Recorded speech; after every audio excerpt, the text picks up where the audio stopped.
My name is Mara Ellis. I'm 36 years old. And at my sister's wedding, my daughter and I were seated at table 12 with the toddlers, the crayons, and a little folded sign that said extras. My 8-year-old, Ivy, was wearing a blue dress with one strap I had stitched twice in the hotel bathroom, and she kept looking at the adult tables, like she was trying to find where we belonged. My mother leaned close while the photographer passed behind us and whispered, "Smile, Mara. You're lucky there was a chair for you at all."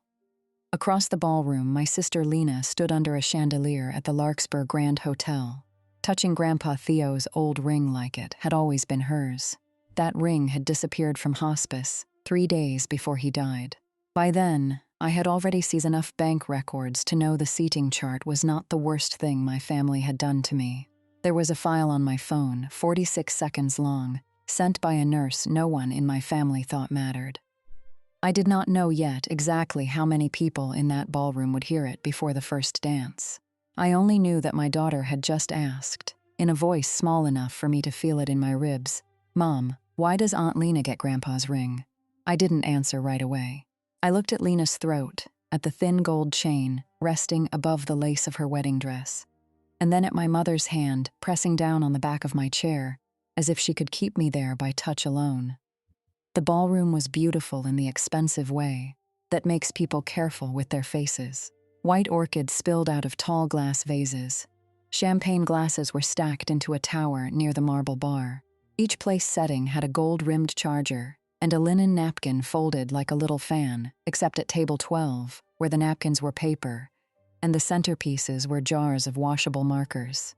Ivy sat between a 4-year-old with frosting on his sleeve and a booster seat no one had claimed. On my place card said Mara Ellis plus child.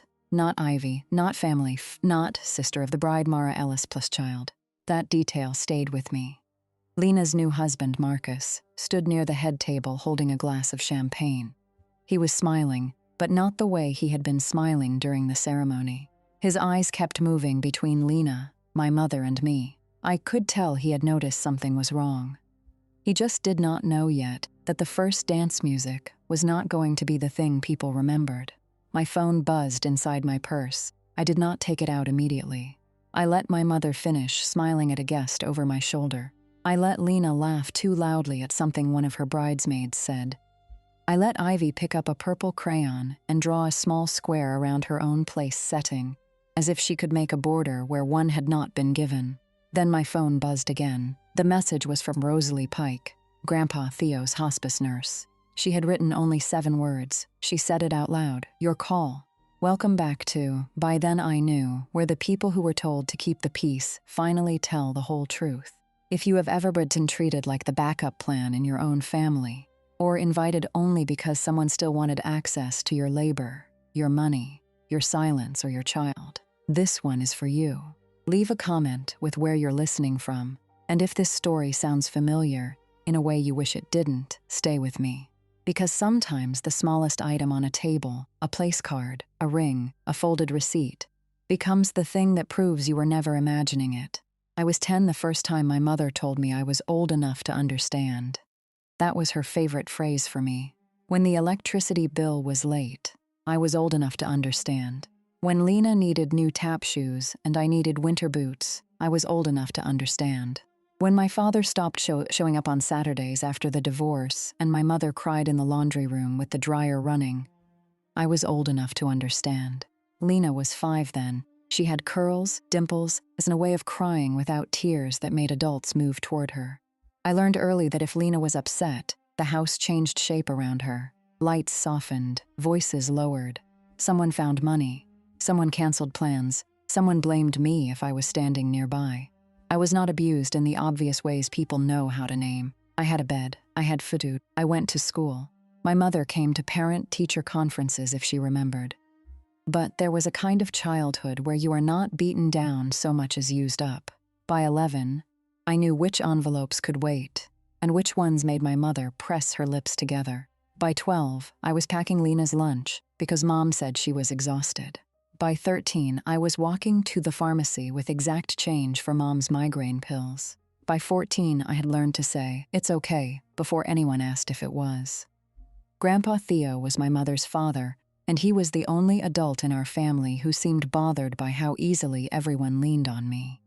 He lived 40 minutes away in a brick ranch house with a porch swing that squeaked on one side. His hands were square and brown from years of working outdoors, and he wore a plain gold ring on his right hand, not a wedding ring, because Grandma had died before I was born.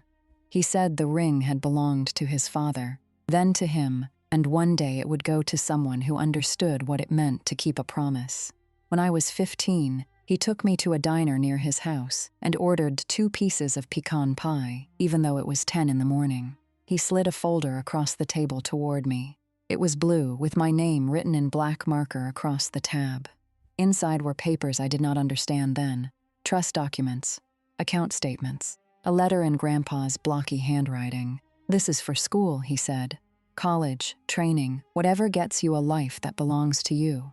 I remember laughing because it felt too big. I was a girl who bought shampoo at the dollar store and wore Lena's rejected sweaters. The idea that money had been set aside for me made me nervous. I asked, "Does Mom know?" Grandpa looked out the window for a second. There was a man in a work vest pumping gas across the street. Then Grandpa said, "She knows there are papers. She does not get to decide what they mean." That sentence scared me. Not because he sounded angry, because he sounded like he had already seen something I had not. The trust was supposed to help pay for my education when I turned 18. Grandpa named my mother as temporary trustee until then, with a successor trustee if there were issues. I didn't know the language at the time. I knew only that Grandpa made me promise not to let anyone call it selfish. "This is yours for school," he said, tapping the folder. "Not theirs for emergencies." Then he gave me a $10 bill for no reason and told me to buy a notebook that wasn't for anyone else's lists. I kept that blue folder under my mattress for 2 years. Then life did what life does. My mother said the trust had gotten complicated. Then she said the account had lost value. Then she said Grandpa had needed money for medical expenses after a fall. Then she said I should not pressure an old man about finances. By the time I graduated high school, she said there was nothing left and looked at me like I was rude for asking. I did not fight her, I wanted to. But I was 18, tired, and already trained to accept explanations that made me smaller. So I got financial aid, took community college classes at night, worked at a storage facility during the day, and told myself people had it worse. Lena went to a private university 2 years later. My mother said scholarships covered most of it. I believed that too, for longer than I like admitting. I ended up becoming a paralegal almost by accident. I took an office assistant job at a small probate firm because they needed someone who could scan boxes of old files without complaining. The work suited me, not because I loved conflict, but because documents did not change their story depending on who was crying. A signature was a signature, a date was a date, a missing page was not a feeling. The attorneys noticed I was good at estates. I could follow an account ledger through 3 name changes and 2 bank mergers. I could read a will and see the family fight forming in the margins. I could sit across from a grieving person and understand that the thing they said they wanted was not always the thing they were actually asking for. By 28, I was the senior paralegal handling trust accountings, estate inventories, beneficiary notices, and the kind of boring paperwork my family mocked until it affected them. Lena used to call my job alphabetizing grief.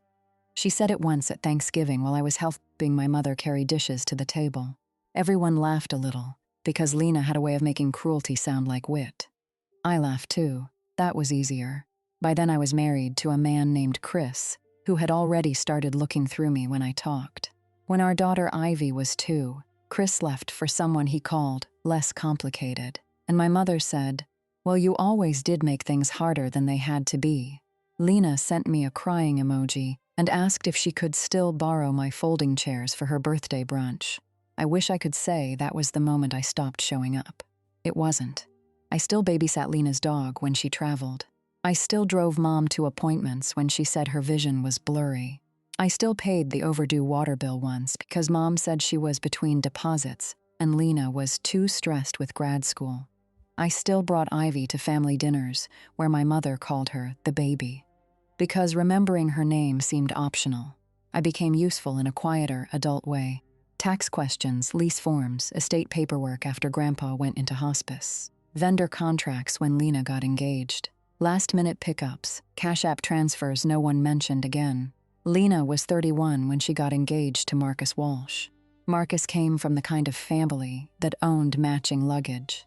His parents were polite, country club people who said things like how lovely, even when they did not mean it. Lena met him at a charity gala where she was volunteering at the check-in table and later told everyone he loved her because she was so grounded.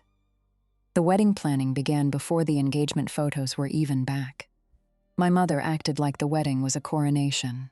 She spoke about linen weights and welcome baskets, like they were matters of national security. Lena had a spreadsheet with tabs for florals, lighting, guest experience, signature cocktails, and family optics. She showed me that last one by mistake while asking me to review a hotel contract. Family optics, I asked. Lena clicked away too quickly. It's just photo stuff. I didn't push. I was trying to keep peace because Ivy loved weddings. She had seen Lena's dress once on a hanger and whispered, "She looks like a princess," even though Lena had not been wearing it yet. Ivy had never been a flower girl, and for a few months she thought maybe Lena would ask. Lena did not. She asked Marcus's cousin's daughter, a 6-year-old named Poppy, who looked good in pictures, and had parents who belonged to the right crowd. When Ivy found out, she nodded like she understood. Then she went to her room and took off the plastic flower crown she had been wearing for 2 weeks. I heard it hit the floor. That sound stayed with me too. The invitation arrived in April, cream cardstock, gold foil, thick enough to feel like an insult if you were in the wrong mood. Mr. and Mrs. Robert Walsh request the pleasure of your company at the marriage of their son Marcus Everett Walsh to Lena Camille Ellis. The inner envelope said Mara Ellis and child. I stared at it for a long time. Ivy was sitting at the kitchen table doing subtraction problems. Her hair was in 2 uneven braids because she had insisted on doing one herself. "Am I the child?" she asked. I smiled before I could stop myself. "You're Ivy." But on the envelope, I turned it over in my hand. "Yes, sweetheart. On the envelope, that's you." She thought about that. "Grandma knows my name." "Yes," I said. "She does." I filed that sentence away without knowing what it would cost me later. 2 weeks after the invitation came, Lena called me during my lunch break. "I need your boring brain," she said, cheerful as ever. I was eating yogurt at my desk, reviewing an inventory for an estate where 3 siblings were fighting over a grandfather clock. None of them had wanted until one of them did. "What happened?" I asked. "The hotel contract has this weird indemnity language, and Marcus says his dad's attorney will review it, but I don't want to look stupid, so I read it. I marked the cancellation clause, the vendor insurance requirements, the AV fee, and the overtime charge for the ballroom. I noticed the deposit schedule because I always notice dates. The first large deposit had been paid the previous November. That would not have mattered, except I had seen the date before. November 17th. I could not place it at first. It was just a little click in the back of my mind, the kind I had learned not to ignore. "Did you pay this deposit?" I asked. Lena laughed. "God, no. Marcus's parents are covering most of it." "Most? Mara, don't be weird. It's a wedding. Everyone helps. Everyone helps." I looked again at the date, November 17th. I had seen it on a bank notice, forwarded to my office by mistake, though I did not understand why at the time. A tax reporting notice for an old educational trust, addressed to me in care of a bank branch I had not used in years. It mentioned a distribution. I had assumed it was an error because my mother had told me the trust was gone.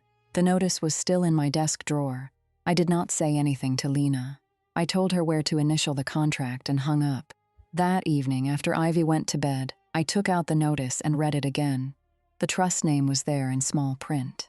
Theodorus H. Ellis, Educational Trust F. Mara J. Ellis. For benefit of, my stomach went cold. The distribution amount was not printed on the notice, only the tax category and trustee contact information.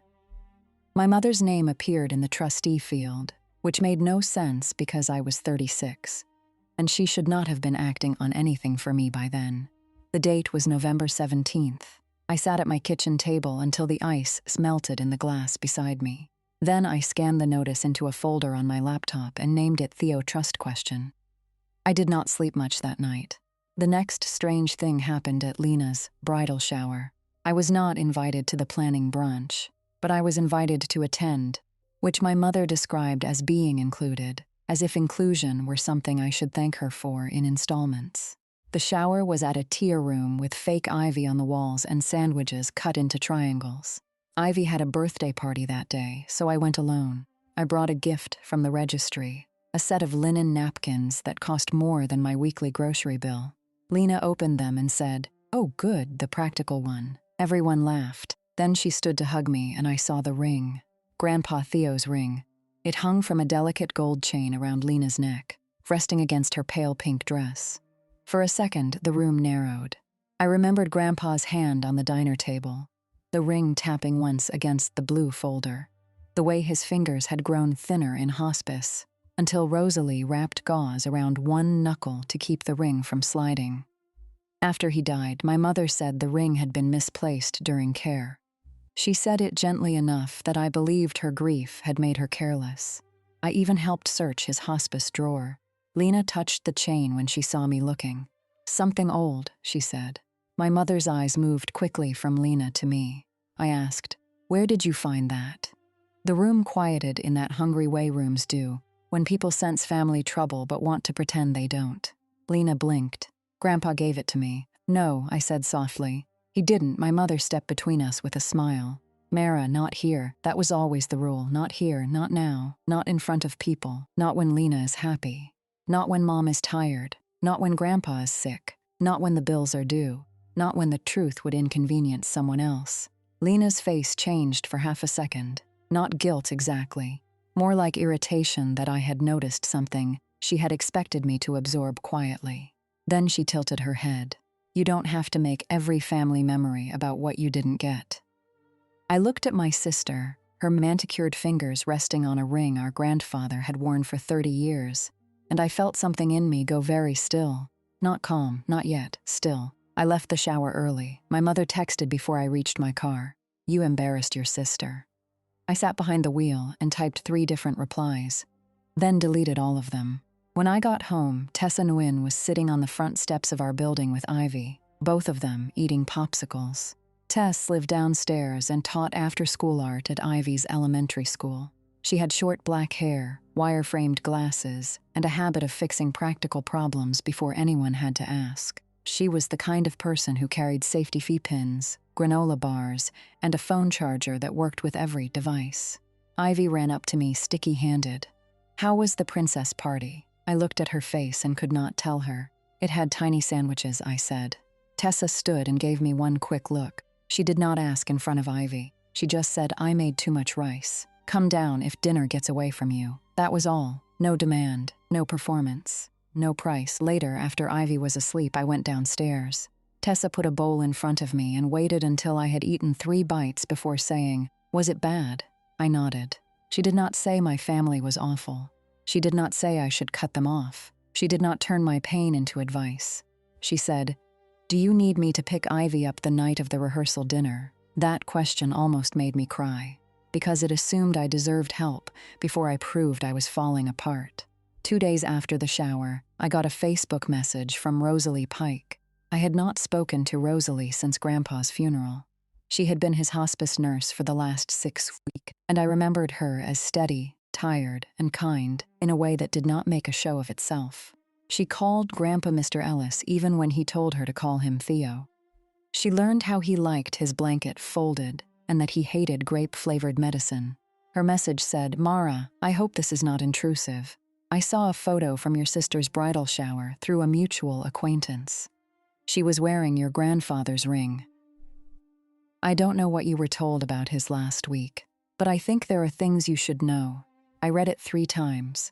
Then I set my phone face down on the table. I did not answer until the next morning. Part of me knew before I knew. Rosalie responded within 10 minutes. She asked if I still had access to the email I had used during Grandpa's hospice care. I said yes. She sent 3 things: a short written statement, a photo of a hospice inventory note, and a video file. The file was labeled Theo Room Masmer for 4, 8, and 7 p.m. I did not open the video first. That is probably the paralegal in me. Or maybe it was fear wearing a professional coat. I opened the inventory note. It listed Grandpa's personal items on March 13th. Reading glasses, dentures, navy cardigan, brown slippers, gold ring on right hand, too loose, taped for safety. Then I opened Rosalie's statement. She wrote that on March 14th, Grandpa had asked her to record a short message for me because he was worried he would not be able to say everything clearly later. During the attempt, my mother and Lena entered the room. Grandpa became agitated. Rosalie stopped the recording, or thought she had. The phone continued recording for less than a minute while she stepped into the hallway to get water. She did not realize what it captured until after Grandpa died. She kept the original. I sat at my kitchen table with both hands around my coffee mug. The video icon waited on the screen. I clicked it. At first, there was only the ceiling of Grandpa's hospice room, beige tiles and fluorescent light. Then a shift, fabric rustling, the sound of Grandpa breathing. Medical equipment beeped softly in the background. My mother's voice came first. "Not now, Daddy. Mara doesn't need to be dragged into this." Then Lena, sharper than I expected. "If she asks about the trust again, tell her it was used. She'll believe you." My mother said something too low for me to catch. Then Lena said clearly, "The wedding deposit is already out. We just have to move the rest before some lawyer starts an accounting." My hand went to my mouth. The room in the video shifted. Rosalie must have set the phone down at an angle because I could see the bottom of Lena's dress and my mother's shoes near Grandpa's bed. Then my mother said, "The ring too. He keeps asking for Mara." Lena laughed once, not loudly, almost under her breath. "She can have a memory. I want something real." The last clear sentence was Lena again. "Take it before that nurse writes it down." The video ended. 46 seconds. I sat there until my laptop screen dimmed. Then I played it again, not because I wanted to hear it, because I needed to know I had. The thing about evidence is that it does not remove pain. It gives pain a shape other people cannot deny. I did not confront them. Not that day, not that week. Instead, I did what my family had always laughed at me for doing. I made a folder. I printed the tax notice. I requested old statements through the bank's beneficiary portal. I called in a favor from a records clerk who knew me from work and asked how to request archived trustee correspondence properly, not secretly. I pulled Grandpa's estate file from public probate records. I found medical expense payments and confirmed they had not come from my trust the way Mom claimed. Then I called Daniel Cabrera. Daniel had been Grandpa Theo's estate attorney. He was semi-retired by then, with a downtown office that smelled like paper and peppermint. I knew him professionally, but not well. He remembered me as Theo's granddaughter with the good posture and sad eyes, which would have irritated me if he had been wrong. I brought him copies, not originals. He read quietly for a long time. Daniel did not gasp. Good attorneys rarely do. He took off his glasses, cleaned them with a cloth, put them back on, and turned to the first statement. "Your grandfather requested an accounting before his final decline," he said. I felt the room tilt. "What?" Daniel opened a file drawer and removed a folder with Grandpa's name on it. "Theo called me in early March. He was concerned your mother had not transitioned trustee authority properly. He wanted me to contact you. Then his condition worsened, and Janine told me the family wanted no legal interruptions during hospice. Of course she did." Daniel looked at the video transcript Rosalie had typed. "Do they know you have this?" "No." "Good." It was the first time I felt something other than grief, not triumph. A clean line. Daniel told me the video mattered, but not by itself. People explain away ugly conversations. They claim stress, confusion, grief. But dates and transfers are harder to charm. I almost smiled at that. He helped me identify what I needed. Trust language, trustee authority documents, distribution records, bank statements, communication logs, the hospice inventory note, Rosalie's original file metadata, and a formal preservation letter. "Do not threaten," Daniel said. "Do not accuse by text. Ask neutral questions if they contact you. Let them commit to their story." That was advice I understood. My mother called the next day. "I heard you've been asking questions," she said. I was standing in the copy room at work, watching a stack of beneficiary notices slide into the tray. "What kind of questions?" Mara said like a warning. I waited. She sighed. Your sister is getting married in 3 weeks. She deserves joy. Family money should support joy, not resentment. The copy machine clicked. Family money should support joy. I had heard that phrase before, not in memory. In the video, my mother kept talking. I know you've always had complicated feelings about Lena, but you need to be careful. Jealousy can make people remember things wrong. I looked at the warm paper in my hand. What things? I asked. Silence. Then my mother said, Don't start this. I did not. That was her mistake. The rehearsal dinner was 2 nights before the wedding at a restaurant, with exposed brick walls and candles on every table. Ivy stayed with Tessa, who sent me a photo of the 2 of them, making paper flowers for a pretend wedding where every stuffed animal had a job. At the restaurant, Lena hugged me for the benefit of Marcus's parents. Mara made it, she said, like my attendance was uncertain because I was unreliable instead of because no one had told me where to park. Marcus kissed my cheek politely. Good to see you. He was not a bad man, that matters. He was not cruel, not visibly. He was the kind of person who had grown up, assuming families were basically decent, unless proven otherwise. He saw Lena through the glow she worked hard to maintain. During dinner, Lena gave a little speech thanking everyone who had helped. She thanked Marcus' parents for their generosity. She thanked Mom for being her rock. She thanked her bridesmaids for holding the vision. Then she looked at me. And Mara, of course, for helping with some paperwork. The guests smiled. I lifted my water glass. My mother watched me from across the table, waiting for my face to do something she could use it to me. It didn't. After dinner, I found her near the restrooms. Mom, I said, I want to ask you one more time. Was Grandpa's trust fully depleted before I turned 18? Her face changed so quickly I knew Daniel had been right. Then she softened it. Oh, honey, that tone, the one that dressed lies in pity. I know you wanted that money to be something bigger than it was. That is not what I asked. Her mouth tightened. This is Lena's week. I'm asking about a legal account. You're asking because you can't stand seeing your sister happy. I looked at her carefully. She had lipstick on her teeth, a tiny red mark no one else had told her about. Did you authorize distributions after Grandpa requested an accounting? My mother went very still. Then Lena came around the corner. There you are, she said. Mom, the photographer wants a mother-daughter shot. She saw my face, then my mother's, and smiled. Not everything has to be a deposition, Mara. I said nothing. Lena leaned close as she passed me. You should be grateful we're including you at all. The next morning, Tessa came upstairs with a sewing kit because Ivy's dress strap had loosened again. Ivy stood on a kitchen chair while Tessa pinned the fabric at her shoulder. Arms out, Tessa said. Ivy stretched both arms like a little airplane. You look perfect, I told her. Ivy looked at me in the mirror by the door. Will we sit with Grandma? I'm not sure. Will Aunt Lena say my name? I swallowed. I hope so. Tessa's eyes flicked to mine in the mirror. She did not say anything. When she finished the strap, she tucked a small pouch into my purse. What's this? Crackers, tissues, safety pin, hair tie, 2 peppermint candies, and a marker that does not smell like poison. I laughed for the first time in days.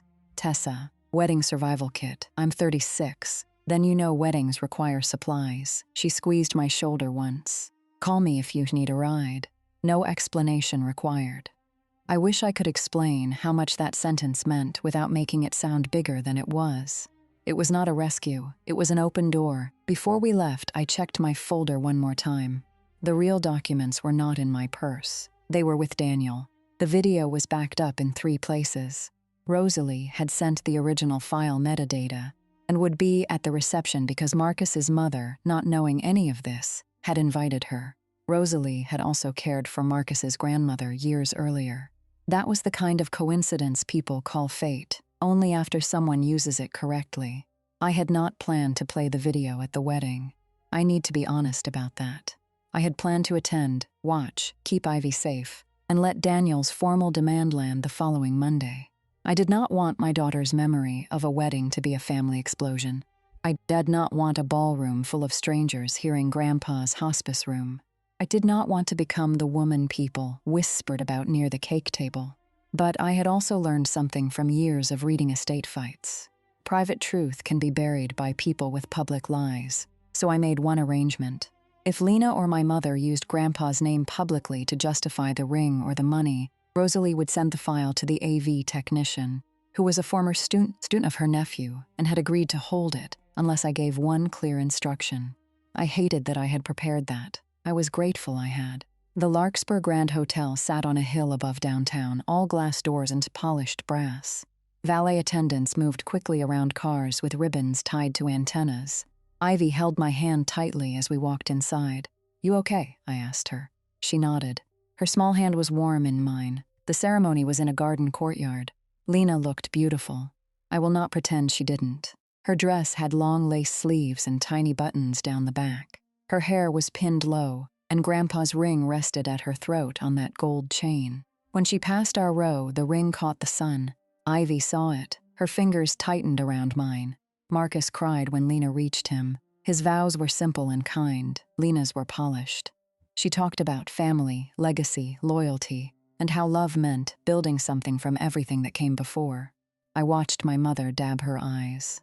I wondered if she remembered Grandpa asking for me. After the ceremony, family photos began. A coordinator with a headset called names from a clipboard. Bride with mother, bride with groom's parents, bride with maternal relatives. I stood nearby with Ivy, waiting. The coordinator glanced at her list. "We're good for family," I said. "I'm the bride's sister." She looked confused. "Oh, let me check." Lena appeared behind her, holding her bouquet. "Mara hates photos," she said lightly. "I don't," I said. The coordinator froze. Lena smiled at me. "I just mean you always say they're stressful." I never said that. My mother walked over fast. "Let's not hold things up." Ivy pressed her body against my side. Marcus looked over from where he stood with his father. Should Mara and Ivy be in one? For 1 second, something like panic crossed Lena's face. Then she laughed. "Of course, later at the reception. We're on a tight timeline." There was no later photo. I knew there would not be. The reception seating chart stood outside the ballroom on a gold easel. Guests gathered around it with cocktails, laughing as they found their names. I waited until the crowd thinned. Ellis, Janine, table 1. Ellis, Walsh, Lena and Walsh, Marcus, head table. Cabrera, Daniel, table 4. Pike, Rosalie, table 7. Ellis, Mara plus child. My eyes moved down. Table 12 was not near the family tables. It was in the far corner by the service doors, beside a low table with coloring sheets, crayons, spill-proof cups, and little bags of pretzels. A handwritten sign in gold marker said "Kids and Extras." Extras, I stared at that word until Ivy tugged my hand. "Mom?" I turned the place card over as if there might be some explanation on the back. There wasn't. My mother came up beside me, smelling like hairspray and gardenias. "I know what you're thinking," she said. I looked at her. She adjusted the bracelet on her wrist. Lena had to make difficult choices. The Walshes have a large family. She put her niece at the toddler table. It's not a toddler table. It's a children's table. There are booster seats. My mother's smile stayed in place because guests were nearby. "Smile, Mara. You're lucky there was a chair for you at all." There it was. The sentence did not hit me all at once. It entered slowly, like cold water through a crack. I looked at my daughter. She had heard it. I could tell by the way she stopped moving. I wanted to take Ivy's hand and leave. I almost did. Then Lena appeared at the ballroom doors while the DJ announced the couple's entrance. Everyone turned toward her. She lifted one hand, glowing under the lights, and Grandpa's ring flashed against her dress. Ivy whispered, "Mom, why does Aunt Lena get Grandpa's ring?" That was when I stayed, not because I wanted revenge. Because leaving would have taught my daughter that when people humiliate you with enough confidence, your only choice is to disappear. We walked to table 12. A little boy was already coloring on the linen. A toddler was asleep sideways in a chair. Someone had placed a plastic cup of apple juice where my wine glass should have been. My place card sat between 2 jars of crayons, Mara Ellis plus child. I picked it up and folded it once. Then I put it in my purse beside Tissa's wedding survival kit. Ivy climbed into the chair next to me and placed both hands in her lap. "You can draw if you want," I said.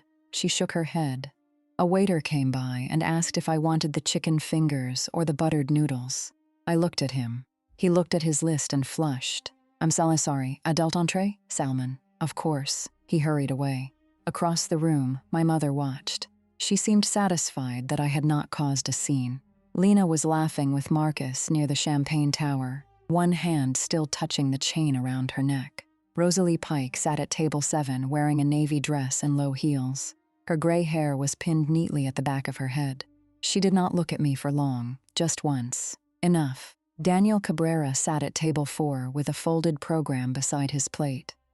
He looked like any elderly guest enjoying a wedding meal, except his leather portfolio rested upright against his chair. Aunt Corinne was at table 2, near the front. She was 81, thin as a rail, and still wore lipstick in a shade no one could talk her out of. Grandpa's younger sister had not called me after his death. She had sent a sympathy card with only her name in it. I had resented that for years. When she saw the ring on Lena, she closed her eyes. That was the first time I wondered what she knew. Dinner began, or tried to. The children at our table were restless, underfed, and overstimulated. One spilled juice near Ivy's shoes. Another cried because the marker cap would not come off. A little girl asked me to cut her chicken. I did. Not because I had been assigned to, but because she was 5 and hungry, and none of this was her fault. My mother loved putting me where someone needed help. It made the insult look like a compliment. Halfway through the salad course, Lena came over with a photographer behind her. "There's my big sister," she sang. Ivy straightened. Lena bent down not enough to crease her dress. "And there's the little one." "Evie," my daughter said. Lena blinked. "What? My name is Ivy." For a second, I saw the room beneath Lena's face, the irritation, the inconvenience of a child asking to be named. "Of course it is, sweetie." The photographer lifted his camera. Lena crouched beside me, one hand on my shoulder, the other touching Grandpa's ring. "Smile," she said. I did. Not warmly, not falsely, just enough. The flash went off. Lena leaned close, still smiling for the camera. "Please don't make the seating weird. Marcus's family is very traditional." I said, "Traditional families usually know where sisters sit." Her fingers tightened on my shoulder. The photographer lowered the camera. Lena stood. "You always do this," she said softly. "Do what?" "Turn kindness into an accusation." Then she walked away. Ivy looked at me. "Are we leaving?" I wanted to say yes. Instead, I asked, "Do you want to?" She looked across the room at the dance floor, at the cake, at the little favor boxes with gold ribbon. She was 8. She still wanted the pretty parts to become safe again. "Maybe after cake," she said. "Okay." My phone buzzed. "Tessa, how's it going?" I looked at the kids' table, the folded sign, the juice on the floor, my daughter's careful little face. I typed, "Bad, but I'm okay," she replied. "Ride is ready whenever." Then another message came in. "Rosalie, she keeps touching the ring." I did not respond. The speeches began after dinner. Marcus's father spoke first. He was warm and formal and mentioned how happy he was to welcome Lena into the Walsh family. Lena's maid of honor told a story about college that made everyone laugh. My mother gave a speech that sounded like it had been polished in front of a mirror. She called Lena the daughter who taught me joy. I looked down at my plate. Ivy leaned against me. My mother continued. "After losing my father, I wondered how we would carry his legacy forward. But looking at Lena today, I see his generosity, his devotion to family, and his belief that love is something we show through sacrifice." I almost laughed. Not because it was funny, because some sentences are so false they become physical. Aunt Corinne lowered her head. Daniel did not move. Rosalie's hand rested on her phone. Then my mother looked toward our table. Mara, of course, has always been independent. She never needed much. Lena, my tender-hearted girl, always reminded us that family is not about keeping score. Guests made soft, approving sounds. I felt Ivy looking at me. I did not give my mother the reaction she wanted. I picked up my water glass and took one small sip. My mother finished to applause. Lena hugged her dramatically. The DJ took back the microphone. "All right, ladies and gentlemen, we are getting close to the couple's first dance.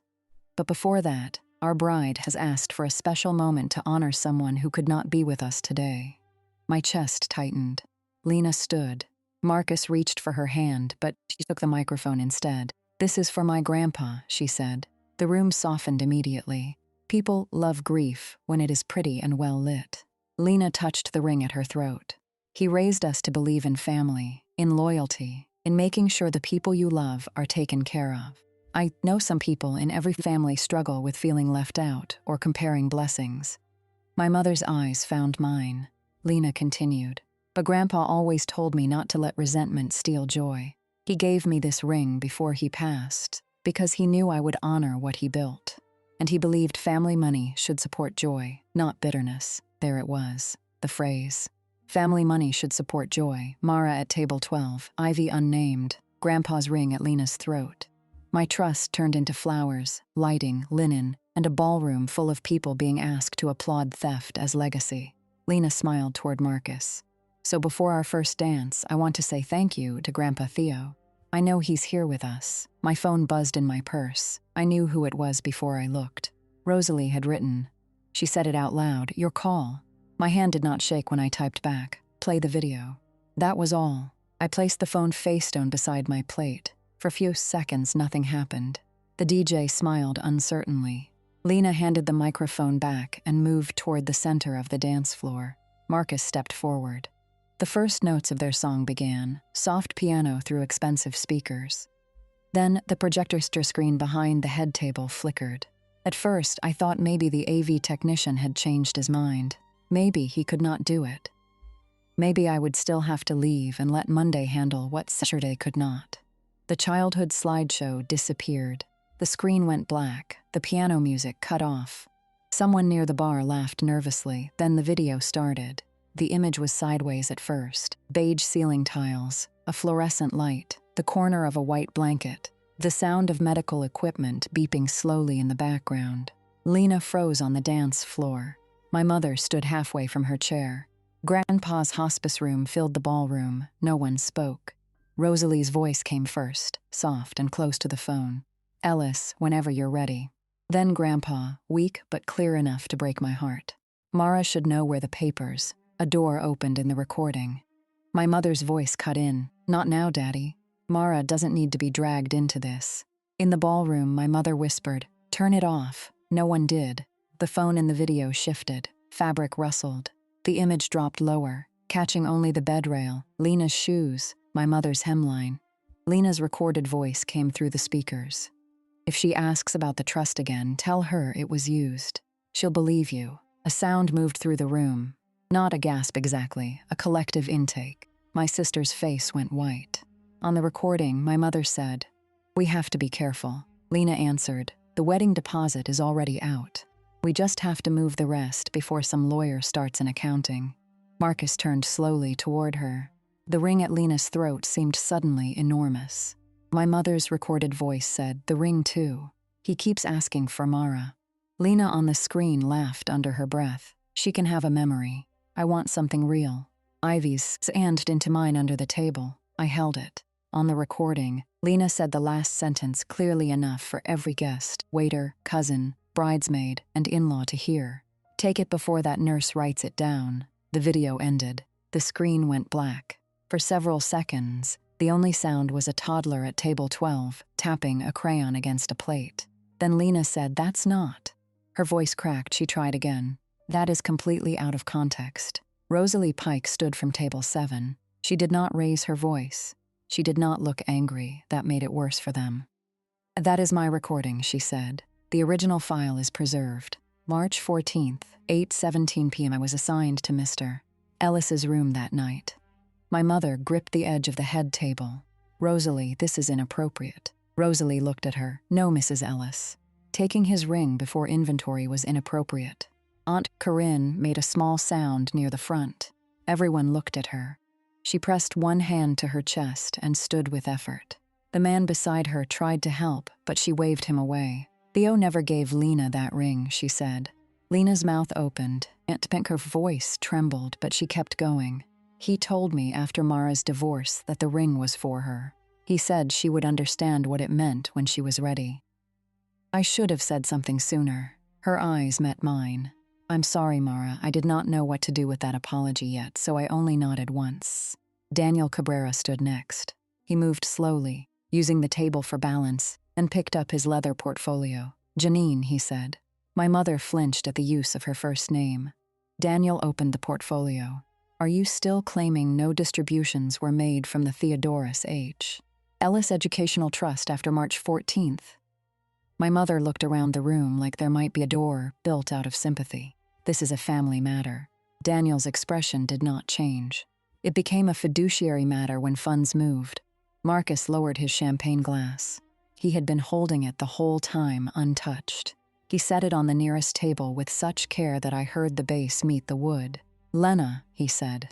She turned toward him fast, grateful for someone else to address. "Marcus, I can explain. That video makes it sound. Did you take money from your sister's trust for this wedding?" The room held still. Lena's eyes filled. That had worked on people her whole life. Tears arriving right on time. "I didn't take anything. Mom handled family finances. Grandpa wanted us all to be happy." Daniel said, "That is not an answer." My mother snapped. "You have no right to interrogate my daughter at her wedding." I heard something in her voice I had heard many times growing up. Not fear for Lena, fear of losing control of the room. Lena reached for Marcus's sleeve. "Please, don't let Mara do this. She's been obsessed with me for years." There it was, the pivot, from caught to victim, from thief to bride under attack. My mother turned toward me. "Mara, stop this now." I sat at table 12 with my daughter's hand in mine and did not move. Lena looked at me then. Really looked. For the first time all day, maybe for the first time in years, she seemed to understand that I was not waiting for permission. "Say something," she hissed. I stood, not quickly, not dramatically. The chair made a small sound against the floor. Every face turned toward me, but I looked only at Eve first. "You're okay," I told her. She nodded, though her eyes were wide. Then I looked at Lena. "I'm not going to explain your voice to you." That was all I said. The silence after it was worse than any speech I could have made. Marcus stepped back from Lena. She noticed and grabbed the ring at her throat. "Marcus." He looked at the ring, then at her face. "Take it off." Her hand closed around it. "What? Take it off. It's my wedding." He swallowed hard. "That ring is not yours." My mother moved toward him. "Marcus, you need to understand, this family has complicated history." "Mara has always felt—" "No," he said. He did not shout. That was what made my mother stop. No more explaining her instead of answering. I saw Janine Ellis, my mother, realize that Marcus was not going to be managed by tone. Lena began crying then. Real tears or useful ones, I could not tell. Maybe both. "You're humiliating me," she said to me. I almost answered. I almost told her about table 12, about Ivy's name, about the place card in my purse, about the years of being told my hurt was bad timing. But I did not need to build a case out of my pain anymore. The case had documents. Daniel turned to Lena. "The ring will need to be surrendered pending estate review." "You can't just take my jewelry," Rosalie said. "It was listed on hospice inventory as present on March 13th. Aunt Corinne added, "And missing after Janine's visit on March 14th. My mother's head turned sharply. "Corinne." Aunt Corinne sat down slowly, exhausted by her own courage. Lena looked from one person to another and saw no easy rescue. Finally, with shaking fingers, she unclasped the chain. For one terrible second, I thought she might throw it. Instead, Marcus held out his hand. She did not give it to him. She placed it on the head table beside her untouched champagne flute. Daniel removed a small evidence envelope from his portfolio. That detail would have been funny in any other room. He had come prepared because I had come prepared. He did not touch the ring with his bare hands. He used a clean napkin, placed it inside the envelope, sealed it, and wrote the date across the flap. The wedding planner appeared near the DJ booth, looking like she wanted to melt into the curtains. "Should we continue with dinner service?" She whispered to no one in particular. No one answered. Marcus's mother stood. She was a composed woman in a silver dress, and until that moment I had not heard her say more than a few polite words all day. "Marcus," she said quietly, "come with us." Lena turned on her. "Elaine, please." Elaine Walsh looked at my sister with an expression I could not read. Not hatred, not pity. Something colder because it had not expected to be needed. "My son needs air," she said. Marcus looked at me then. "I'm sorry," he said. It was not enough, but it was something, and it was directed at the right person. Then he walked out of the ballroom with his parents. The first dance never happened. Lena made a sound like someone had struck her. My mother rushed to her side, then looked back at me with pure fury. "Do you see what you've done?" I looked at the projector screen, still black behind the head table. "Yes," I said. "I do." The room broke into pieces after that. Guests whispered, some stood, some pretended to check their phones. A bridesmaid started crying near the cake table. One of Marcus's groomsmen walked to the bar and ordered water with both hands braced on the counter. At table 12, the children did what children do when adults become frightening. They watched without understanding the whole thing and understood enough. I crouched beside Ivy. "We're leaving now," I said. She nodded quickly. "Did Aunt Lena steal from you?" I closed my eyes for 1 second. I had always tried to give Ivy age-appropriate truth, not sanitized lies, not adult burdens, something she could hold without being crushed. "Grandpa saved something for me," I said. "Some grown-ups made choices they should not have made. Other grown-ups are helping fix it." She looked at the head table, where Lena was sobbing into my mother's shoulder. "Are they in trouble?" "Yes." "Are we?" "No." That answer mattered more than I knew until I said it. We walked toward the exit. My mother intercepted us near the hallway. Her face had changed completely. The fury was still there, but now it wore panic. "Mara, wait." I stopped because Ivy was beside me and I wanted her to see me stop without obeying.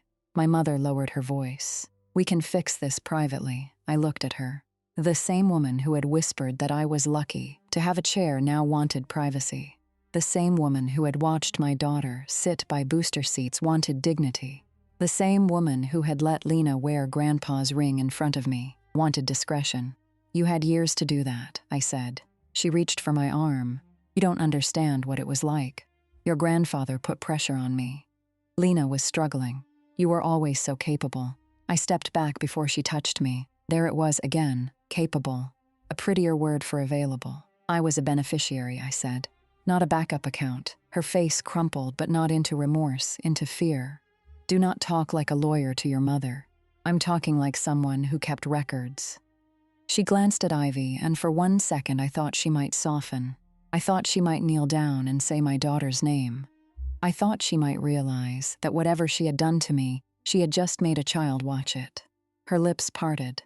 "Ivy," she said. My daughter looked up. My mother's eyes filled, I almost hoped. Then she said, "Tell your mother not to ruin your aunt's life." Something closed in me, quietly, permanently. Ivy moved behind my leg. I looked at my mother and finally understood that waiting for her to become safe was its own kind of harm. "No," I said. Just that, no. Lena appeared behind her, mascara streaked, veil crooked, still beautiful in the wreckage, because some people can look fragile while holding a knife. "You're happy now," she said. I did not answer. "You finally got everyone to look at you." I heard the old hook in it, the invitation to defend myself, to prove I was not jealous, to prove I was not dramatic, to prove I was good. I let it pass. Daniel joined us in the hallway. Rosalie was with him, holding her purse in both hands. "Mara," Daniel said, "I have the ring speak Monday." I nodded. Rosalie looked at Ivy. "Hi, Ivy. I knew your great-grandpa." Ivy peeked from behind me. "Was he nice?" Rosalie's eyes softened. "Yes," she said. "He was." That was the first thing anyone from that hospice room had said to my daughter that did not feel like a weapon. My mother wiped her face. "Rosalie, how could you do this to us?" Rosalie looked tired then. Not guilty. Tired. "Mrs. Ellis, your father asked for Mara. You kept telling everyone he was confused." My mother's mouth opened, then closed. Rosalie continued. "He was not confused about that." Lena whispered, "This is insane." Daniel said, "The preservation letters have already been drafted. Nothing further needs to happen in this hallway." That was Daniel's way of saying, "Stop talking before you make it worse." My mother understood him too late. Tessa was waiting outside under the hotel awning in her old green Subaru, hazard lights blinking. Rain had started while we were inside, soft and silver under the valet lamps. She got out when she saw us. She did not ask what happened. She opened the back door for Ivy and said, "I saved you a cupcake." Ivy climbed in. I stood on the curb for a moment, breathing damp air that smelled like asphalt, and cut flowers from the hotel arrangements. Behind me, through the glass doors, I could see the ballroom lights, guests moving in uncertain clusters. Lena's wedding still happening and already over. Tessa touched my elbow. "Ready." I opened my purse to find my keys and saw the folded place card. Mara Ellis plus child, cream cardstock, gold letters, one sharp crease down the middle. I took it out and looked at it under the awning light. Tessa saw it. Her jaw tightened, but she only said, "Keep that." "I am." For evidence, I folded it again. For memory. We drove home with Ivy eating a cupcake from a napkin in her lap. She fell a Phillips before we reached the highway, frosting on her upper lip. Tessa did not ask questions until we pulled into our building's parking lot. Even then, she asked only one. Do you want to come downstairs or go up? I looked at Ivy asleep in the back seat. Downstairs, I said. Tessa made rice again. She heated soup. She put a blanket over Ivy on the couch and set a glass of water near me. I sat at her kitchen table in my wedding dress, shoes off, phone buzzing in my purse like a trapped insect. Messages came in all night. Some from relatives who had ignored me for years. What happened? Call your mother. That was not the place. Lena is devastated. You should have handled this privately. One cousin wrote, I always wondered about that trust. I did not answer most of them. At 11:42 p.m., Marcus texted, Mara, I am sorry. I did not know. I have asked Lena to stay elsewhere tonight while I speak with counsel. I hope Ivy is okay. I stared at that message for a long time. Then I wrote back, Ivy is safe. Thank you for asking. I did not say more. The next Monday, Daniel filed the formal demand for accounting. I returned to work because rent still existed and lunchboxes still needed packing. That is the part stories sometimes skip. Public truth does not fold laundry for you. It does not make your child's dentist appointment or refill the gas tank. Life keeps asking ordinary things of you after extraordinary pain. But something had changed, not outside at first. Inside, my mother called 17 times in 3 days. I did not pick up. Lena sent long messages that began with rage and slowly changed into grief. You ruined my marriage. Then, you don't understand what Mom told me. Then, Grandpa loved both of us. Then, can we please talk like sisters? I read that last one standing in the grocery store, holding a bag of apples, like sisters. I wondered what she thought sisters were. The legal process moved slowly, as legal processes do. Not like movies. Not like thunder. More like water finding cracks. Bank records came in. Trustee correspondence surfaced. There were distributions after I turned 18. More than one. The largest matched the wedding deposit. Others matched Lena's tuition balances, a condo down payment assist, and a payment to a boutique event designer. The total was just over $220,000. Ceasing the number did not make me scream. It made me sit down. There is a strange grief in realizing your life was harder on purpose. Not because money fixes everything. It doesn't. But that trust would have meant fewer night classes, less debt, safer housing after my divorce. Maybe 1 year where I was not always calculating whether I could afford shoes and car repairs in the same month. Grandpa had tried to give me breathing room. My mother and sister had called it joy and spent it where people could see. Daniel warned me that recovery would take time. There would be negotiations, claims, possible court involvement, tax issues, and a lot of people suddenly pretending not to remember who signed what. I told him I understood. I did. For years, my family had relied on exhaustion as a legal strategy. They assumed I would be too tired to ask one more question. They forgot what I did for a living. 2 weeks after the wedding, Aunt Corinne called. I almost did not answer. When I did, she said, I have owed you a call for a long time. I stood in my kitchen, watching Ivy do homework at the table. Yes, I said. Corinne breathed into the phone for a moment. I was a coward. I did not comfort her. She continued, Your grandfather told me the ring was for you. After he died, Janine said it had been misplaced, and then later she told me Theo had changed his mind. I did not believe her, but I didn't want another fight. I thought maybe the money was already gone, and saying something would only hurt you. I looked at the little stack of bills near the toaster. It did hurt me. I know. That was the first almost clean apology I had received from anyone in my family. She said she had written a statement for Daniel and would sign it. Thank you, I said. Mara, she added, voice thin. Your grandfather loved you very much. I closed my eyes. For once, I let myself believe that without immediately thinking of what had been taken, the ring stayed with Daniel in secure storage while the estate issue was sorted. I did not wear it. I did not post about it. I did not turn it into a trophy. Some things need to be held quietly before they can become yours without carrying everyone else's fingerprints. Lena and Marcus separated before the marriage license was filed. I heard that from Daniel first, then from 3 relatives who pretended they were telling me because I deserved to know, not because they wanted a reaction. Marcus did not make a public statement. His parents paid certain vendor balances and disputed others. The wedding photos never appeared online, except for one image someone leaked of Lena standing alone near the champagne tower without the ring. I did not save it. I did not need to. My mother tried one more time to come to my apartment. It was a Thursday evening in July. The air conditioner was struggling, and Ivy was at Tessa's making clay animals. I opened the door because the peephole was cloudy, and I thought it was a package. Mom stood in the hallway holding a bakery box. She looked smaller than she had at the wedding. No gardenia perfume, no perfect hair. Just my mother, tired and frightened, and still certain tiredness should count as innocence. "I brought those almond cookies you like," she said. I had not liked almond cookies since I was 16. "What do you need?" Her face tightened. "Can't I visit my daughter?" No, that word was getting easier. She looked past me into the apartment, taking inventory the way she always had.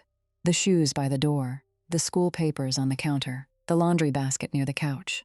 "Where's Ivy?" "Safe." Pain crossed her face. Maybe real pain, maybe insult. "Mara, please, this has gone too far. Lawyers are involved. Lena won't speak to me half the time. Marcus's family thinks we're criminals." I waited. "We are still family," she said. I thought about the kids' table, the sign. Ivy saying her own name because no one else would. Grandpa's voice cut off in that hospice room. My mother choosing, even in the hallway after the reveal, to use my child as a rope. "I'm not discussing this without Daniel," I said. Her mouth hardened. "You always hide behind paperwork." "No," I said. I finally stood behind it. She held up the bakery box a little, like an offering. "I made mistakes." I looked at her hands. No shaking, no surrender, just strategy running out of nice wrapping. "Mistakes are when you forget a date," I said. "You signed transfers." Her eyes flashed. "You have no idea what pressure I was under. Lena needed help. You were fine. You always landed on your feet." I felt sad then, not surprised, not angry in the hot way. Sad, because there it was, the whole family system in one sentence. Lena needed. Mara managed. Therefore Mara's future was available. My mother stepped closer. "You're being cruel." I thought of her whispering at the wedding, her breath warm near my ear. "Smile, Mara. You're lucky there was a chair for you at all."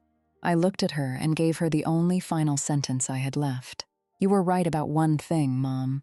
I'm lucky I don't need your chair anymore." Her face went blank, not because she did not understand, because she did. I closed the door before she could turn that understanding into another argument. I leaned against it afterward and cried for exactly the length of time it took the hallway elevator to go down, open, close, and rise again. Then I washed my face before Ivy came home. That fall, Ivy started 3rd grade with a purple backpack Tessa helped her pick out. On the first Friday of school, Tessa invited us downstairs for dinner. Rosalie came too, which surprised me. She brought a peach cobbler in a foil pan and apologized twice for the crust, even though it was perfect. Daniel did not come because he said he did not do social dinners unless ordered by a judge. But he sent a bag of good coffee with a note that said, "For after." Tessa set the table with mismatched plates. Ivy made place cards from construction paper. Tessa, Rosalie, Mom, Ivy. She decorated mine with tiny blue stars. I looked at the card for a time. No gold foil, no hotel logo. No careful insult hiding in pretty lettering. Just Mom. I had kept the wedding place card in my document box. Mara Ellis plus child. It sat in a plastic sleeve behind copies of bank statements and Rosalie's preservation letter. I did not look at it often, but I kept it because there are some things people will tell you were not that bad unless you preserve the shape of them. That night at Tess's table, Ivy put the mom card beside my plate and said, "You get the chair near me." Rosalie looked down at her napkin. Tess turned too quickly toward the stove. I sat in the chair near my daughter. The trust case did not resolve overnight. Some money was recovered, some was still being pursued. There were tax corrections, signed statements, ugly letters, and one mediation session where my mother tried to cry until Daniel slid a copy of the March 14th transcript across the table and asked her to read line 7 aloud. She did not. Lena moved out of the condo that had been partly funded with my money. She sent one final email through an attorney saying she had been misled by maternal representations. That sounded exactly like Lena. Even accountability needed a prettier outfit. I did not respond personally. I let Daniel answer. That became one of the great freedoms of my life. Not every message deserves your hand on it. Ivy asked about Grandpa more after that. I told her what I could.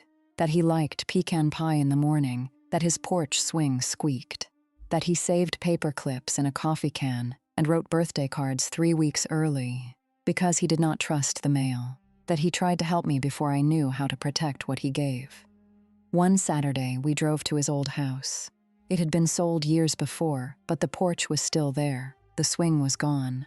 A family with 2 bicycles in the driveway lived there now. I parked across the street for less than a minute. Ivy looked out the window. "Did he love you?" she asked. "Yes," I said. This time I did not add anything to soften it.